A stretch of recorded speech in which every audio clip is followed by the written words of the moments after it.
Bienvenidos desde aquí, nuestro encuentro con las informaciones y los eventos que marcan el rumbo de la historia.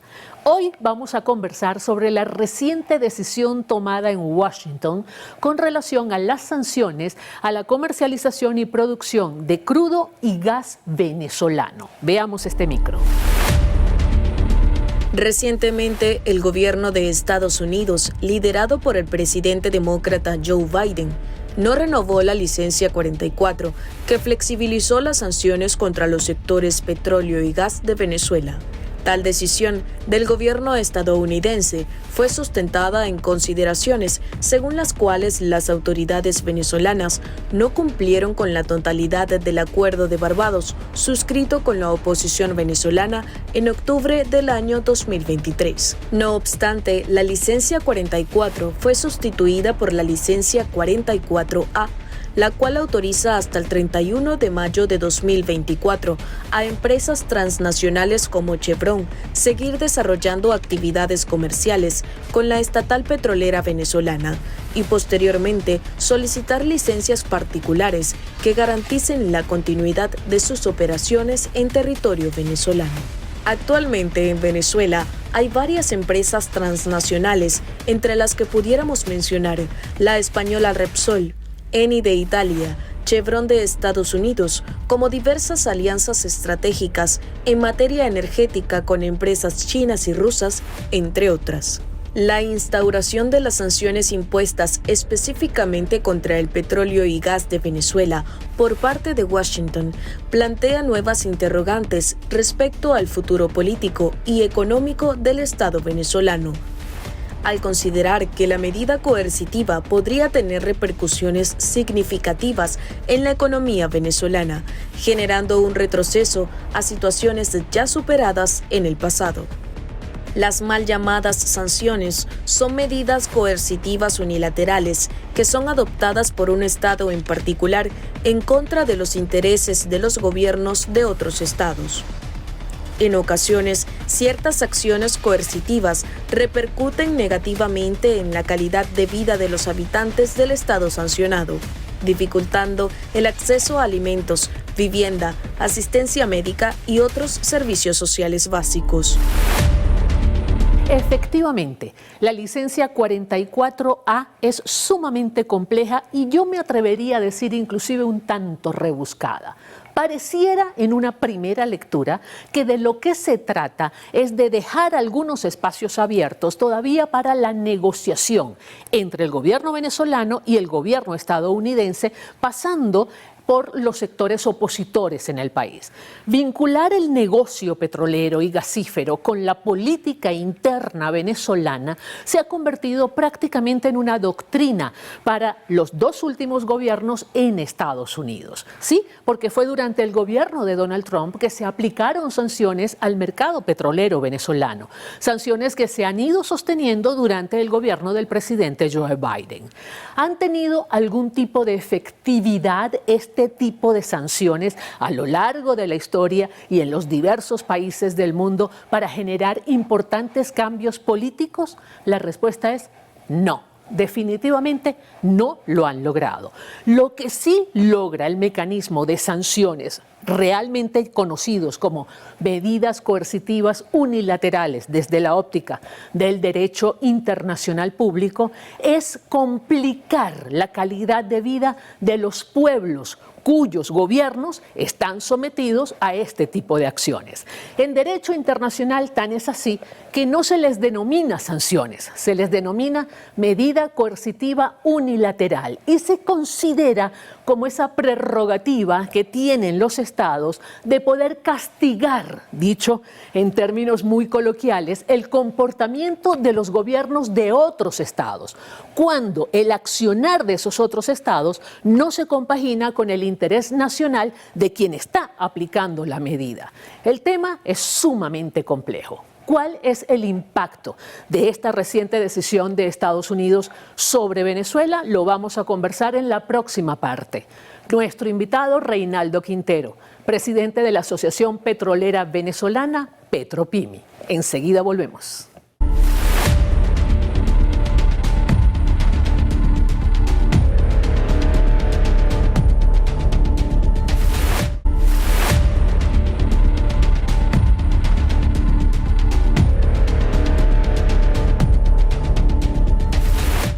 Y tal como lo ofrecimos en la presentación, nos acompaña hoy desde aquí en el estudio Reinaldo Quintero. Él es presidente de la Asociación Petrolera Venezolana, Petropimi. Con él vamos a abordar el tema de las sanciones al comercio de petróleo y gas de Venezuela. Gracias por estar con nosotros. Muchas gracias, Giovanna, por la invitación a tu programa y la oportunidad de compartir con tus seguidores. Gracias, muy gentil. A ver, hay mucha confusión con el tema de esta licencia 44A, porque en algunos momentos pareciera ser que hay un juego de palabras como para que nada cambie, para que todo siga igual. Desde el momento que se dice que quienes ya están teniendo operaciones en Venezuela, pues deben tramitar una licencia particular y seguir exactamente como está. Otros interpretan que no, que esa licencia 44A lo que va es a imposibilitar que se siga comercializando con el petróleo y el gas venezolano. ¿Cuál es la verdad? La verdad es que, bueno, viene de algo que yo siempre he conversado, que el petróleo es 10% petróleo y 90% política, ¿no? Y política es geopolítica, y lo que nosotros estamos es, digamos, viviendo bajo una capa que son las medidas coercitivas unilaterales o sanciones, que limitan ciertos derechos económicos del país, independientemente del criterio político que uno pueda tener o no. Hay quien está a favor, hay quien está en contra, pero la verdad es que son medidas restrictivas, ¿no? Sin duda. La 44 fue renovada con la 44A, o sustituida más bien, y un lapso de 45 días. En esos 45 días, sin quitar las restricciones que ya tenía la 44, tú tienes que aplicar a licencias y aclaratorias que tienen que ver con que si eres o no lo que se llama US Person, o sea, nacional de Estados Unidos, bien sea empresa o persona natural, y tienes que aplicar, si eres de Estados Unidos, tienes que aplicar a una licencia. Okay. Y si no eres, por ejemplo, europeo o de otra área del globo o venezolano, tienes que aplicar a lo que se llama un waiver, que es una aclaratoria, una conformidad de que tú no eres US Person y que puedes operar, digamos, con tus derechos económicos. Pero la verdad es que al final siempre estás afectado por lo que se llaman las sanciones secundarias, ¿no? Lo que simplemente vienen además a aplicar overcompliance, los bancos no tienen las mismas rutas financieras, no tienen las mismas rutas económicas, no accesas a mercados. Entonces, al fin y al cabo, hay como una suerte de sobreaplicación de la medida por temor de algunas entidades. Es así, o sea, se sobreprotegen y lo que hacen es crear sobreaplicación de una medida. Entonces, ¿qué necesita la gente entender? Bueno, que en primer lugar hay dos extremos, ¿no? El extremo es, si te aplican todas las sanciones de nuevo, tú regresas al pasado, donde estábamos en el 2023. Y si te dan todas las libertades, pues regresamos antes de que aplicaran las sanciones, que es el 2017. Entonces, yo considero que siempre en las negociaciones va a quedar algo intermedio, y eso es lo que está ocurriendo.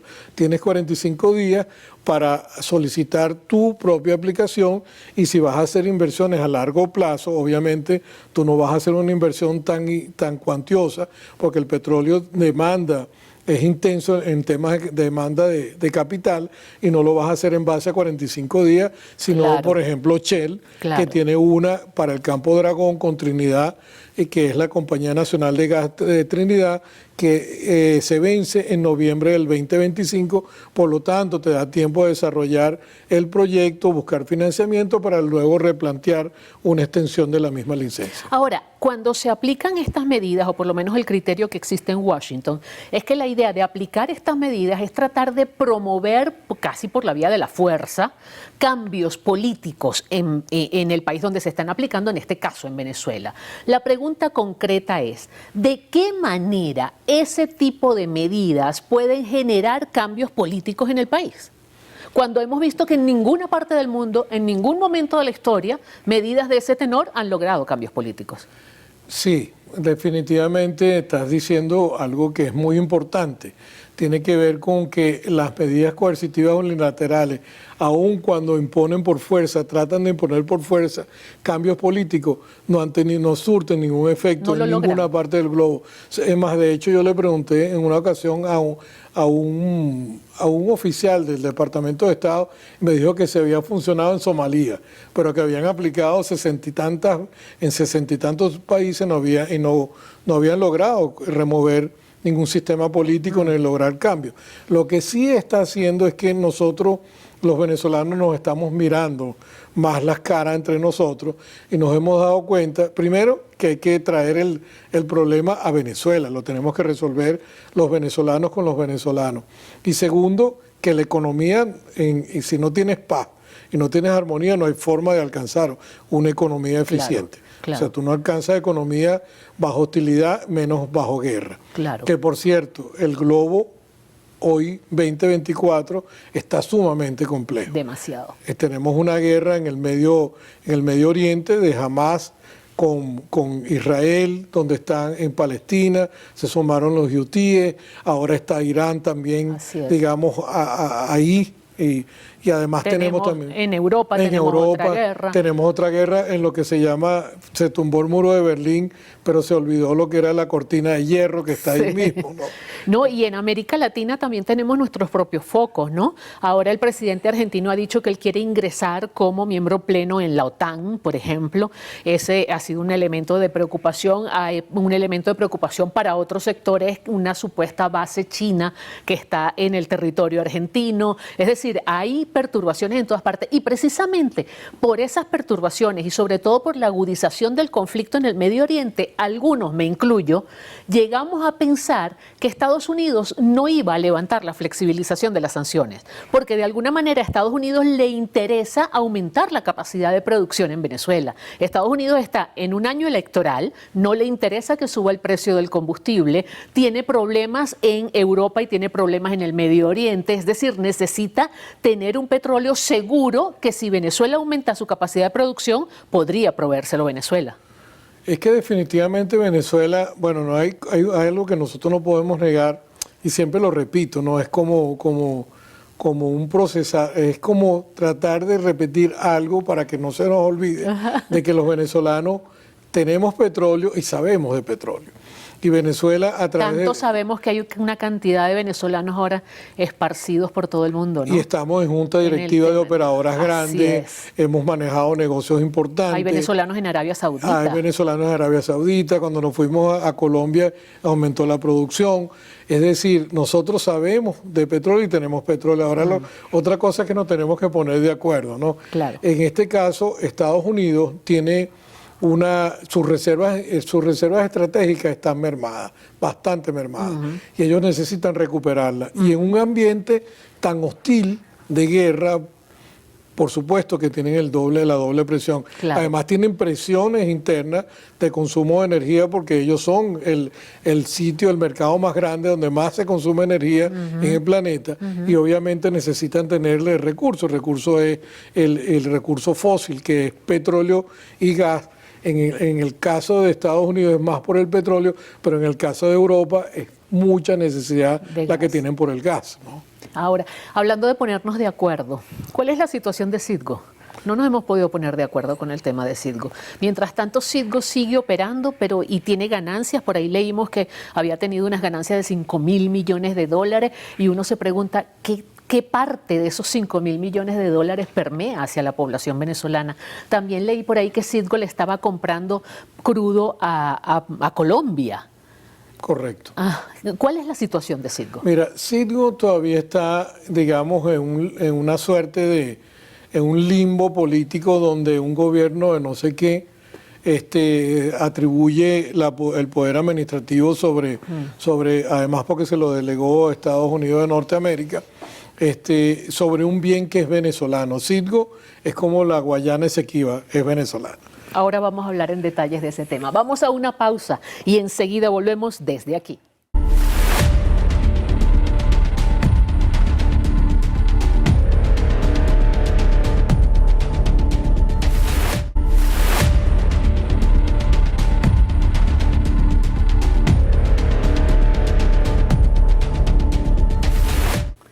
Seguimos desde aquí, hoy conversando en el estudio con Reinaldo Quintero, presidente de la Asociación Petrolera Venezolana Petropimi. Y habíamos dejado en el segmento anterior la interrogante acerca de la situación de Citgo. Es una situación sumamente incierta, sin embargo Citgo sigue operando, Citgo está generando ganancias. El último reporte que tuvimos fue de ganancias por el orden de los 5.000 millones de dólares y preguntaba yo qué tanto de eso permea hacia los venezolanos. Hoy día no está permeando realmente hacia Venezuela como república, ¿no? Los 5.000 millones de dólares se reportaron en los últimos 3 ejercicios fiscales y obviamente esa es una cantidad importantísima. Claro, yo lo creo. Y por demás, además, Citgo, que tiene originalmente, nominalmente, tenía 740.000 barriles de capacidad de refinación y recibía crudo de Venezuela. Eso es un proceso que se llama conversión profunda, que es normalmente los procesos que se pueden atender, en los que la mayoría de las refinerías en el Golfo de México recibían de Venezuela esa dieta. De ahí la importancia de la faja petrolífera del Orinoco y de la mezcla que nosotros tenemos en Venezuela, pues alimentaba Citgo. Hoy día sabemos que hubo un aumento de capacidad a 800 y tantos mil barriles y eso es casi 1 millón de barriles, que es muy importante en el mercado norteamericano, que son 19 millones de barriles que se refinan. ¿Y se está nutriendo con petróleo de dónde? Se está nutriendo con petróleo alterno del Golfo de México, por ejemplo, el Maya, más una pequeña porción que tú mencionaste. Que le están comprando a Colombia. Que le están comprando a Colombia. También le está llegando algo de Venezuela y ojalá se pudiese restablecer ese corredor energético entre Venezuela y Estados Unidos para que la mayoría del crudo sea el crudo venezolano, que es como originalmente debe ser. Además, eso es un activo de la República. ¿Y la situación legal de la empresa de Citgo cómo está? Está todavía en litigio el tema de los bonos, que es la licencia 5N, y N es porque desde la A hasta la N han estado haciendo extensión. No es N de nada, ¿no? No es N de nada. Ahora pasó a la número 50 y de alguna forma los bonistas no pueden ejercer acciones sobre Citgo y es algo que está en litigio. La República ha hecho todo su esfuerzo para mantener ese activo y creo que nosotros como venezolanos, además, esto también lo tengo que decir, en algún momento se ha hablado de 14.000 millones de dólares, que es el valor de Citgo. Eso no es lo que vale Citgo. Eso es lo que vale una refinería en México, que fue una recientemente que inauguraron, porque tiene una capacidad mucho menor, o una que está en África por 20 y tantos millones. O sea que Citgo vale mucho más. Mucho más. Y si tú le integras un bloque y lo integras a una cadena de valor con alguna de las empresas con las que aún tenemos disputa, podemos llegar a un modelo donde digamos, mira, vamos a dejar la disputa, vamos a ponernos a trabajar, vamos a sumar recursos en la cadena de valor, nosotros te damos el crudo, tenemos bloques que son muy importantes y simplemente podemos triplicar el valor. Citgo vale 50, 60 millones. Y eso que se ha ido achicando, Citgo, porque originalmente eran 5 refinerías. Eran 5 refinerías, ahora tenemos 3 refinerías. Exacto. 3 refinerías. O sea que se ha ido achicando. Ahora, volviendo al tema específico de las sanciones. Estos 6 meses que tuvimos de levantamiento parcial de las sanciones, ¿qué representaron desde el punto de vista financiero para el Estado venezolano? Mira, primero que cuando tú estás en sanciones, tú comercializas tu crudo con descuento. Ok. Y además los servicios impactan mucho el valor final que recibe, la monetización que recibe la República. No es lo mismo vender a Asia con sanciones, donde te piden altos descuentos, que vender a precio de mercado aquí mismo en el Golfo de México. Claro. Y entonces, ¿qué impactaba eso? Mira, solamente Chevron impactaba como el 3% del crecimiento del Producto Interno Bruto bajo un régimen de flexibilización como el que tuvimos. Y del resto nosotros podemos, si tú sacas la cuenta y dices, mira, si yo tengo sanciones, puedo crecer el 4%, pero con una flexibilización puedo crecer el 8%, cuando sacas la cuenta de toda la cantidad de dinero y de ingresos que pierde la República por efecto de descuento, porque además te cuesta muchísimo más todo lo que es el suministro de bienes y servicios, pues las sanciones tienen un impacto tremendo. Sí, y además impactan a la mayoría de la población y todos lo sentimos. Todos Claro. nosotros sentimos eso. Así es. ¿Cuántas empresas extranjeras hay en estos momentos en Venezuela? Mira, las principales, lo que yo llamo las inmaculadas, son ¿Por qué Inmaculada? porque son las grandes operadoras. El tamaño que ellas tienen son empresas que son casi como una economía de un país, ¿no? Entonces, Chevron, Shell, que recientemente entró por en los campos de Dragón, en el este del país, con Trinidad y Tobago. Está Maurel&Prom, que son los franceses, que pertenecen a una empresa indonesia que es Pertamine. Está Eni, Repsol. Eni italiana, Repsol Eni española. italiano, Repsol española, más unos nacionales que también estamos armando operadoras, más gente que está pendiente, que también se ha acercado, lo que conocidos como Wildcat, que son empresas medianas posiblemente de Houston, de áreas operadoras de los hindúes, está la gente de Asia, obviamente están los rusos. Entonces, China también, o sea, China es un jugador importante, y yo lo que siempre he comentado es que nosotros, más que recursos en términos de dinero, nada más, necesitamos empresas del área duras y serias que puedan permanecer y puedan operar, que compitan, que para llegar al millón tú necesitas por lo menos 7, 8 o 10 empresas, y para llegar al 1.500.000 unas 10 más. Entonces es un tema de establecer buenas asociaciones con empresas que puedan operar y que tengan acceso al mercado. ¿Y estas asociaciones con empresas conllevan un porcentaje, digamos, de privatización de la industria? Y más que privatización, porque eso también es un término que tiende a confundir mucho, ¿no? Son modelos de negocio que te permiten participar desde otra forma. Empresas mixtas. Sí, empresas, pues hay básicamente 4 para hacerle más fácil, digamos, la explicación a tus seguidores. Están las licencias, que se rige por la Ley Orgánica de Hidrocarburos Gaseosos, que es primordialmente para gas. Tiene las empresas mixtas, que son las que se rigen por la Ley Orgánica de Hidrocarburos. Luego tienes lo que son los contratos de participación productiva de hidrocarburos, que se rigen por la Ley Antibloqueo. Y luego tienes las asociaciones o las alianzas estratégicas de hidrocarburos, que se rigen con la ley de contrataciones públicas. Entonces son 4 marcos legales y 4 formatos que puedes tomar para asociarte en una operación con la República. Y de ahí vienen las participaciones, como son las regalías, etcétera, que es un cuento un poco más extenso. Eso está y muy más lejos complejo. del proceso de privatización. No, porque se rigen por un marco regulatorio. Exacto. Y yo creo que la privatización, también nosotros tenemos 2 formatos de propiedad que yo creo que está un poco atrasado, que si eres privado o eres público. Y resulta que cuando yo le pregunto a la gente de a pie, mira, o inclusive a gente profesionales, cuando estaba dando conferencias, le pregunto ¿qué es Chevron?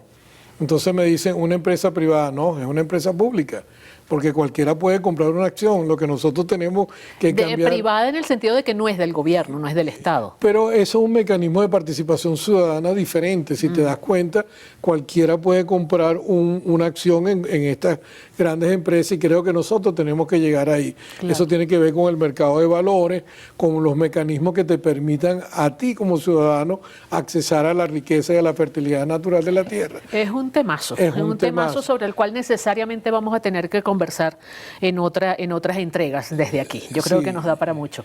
Mis conclusiones sobre este tema. Definitivamente las sanciones no son un mecanismo efectivo, por lo menos para el propósito para el cual han sido pensadas e implementadas desde Washington, sobre todo desde el Departamento de Estado y el Departamento del Tesoro. Venezuela sigue siendo un país sumamente atractivo para las empresas petroleras de todo el mundo, y lo seguirá siendo aún con las sanciones. Venezuela seguirá produciendo petróleo, Venezuela seguirá negociando petróleo, pero con una pérdida importante que afecta a todos y a cada uno de los ciudadanos de este país, y es lo que tiene que ver con los términos de negociación de ese crudo y del gas también que se extraiga desde el territorio venezolano. Para poder evadir las sanciones y para que los otros estados asuman el riesgo que supone negociar con Venezuela, Venezuela necesariamente tiene que dar condiciones que sean mucho más favorables que los otros proveedores a nivel internacional. Y en esas condiciones juega un rol importantísimo el precio del crudo. Prácticamente tenemos que ponerlo en oferta. Ese es el término más coloquial que se me ocurre utilizar en este momento. Será hasta una próxima entrega desde aquí.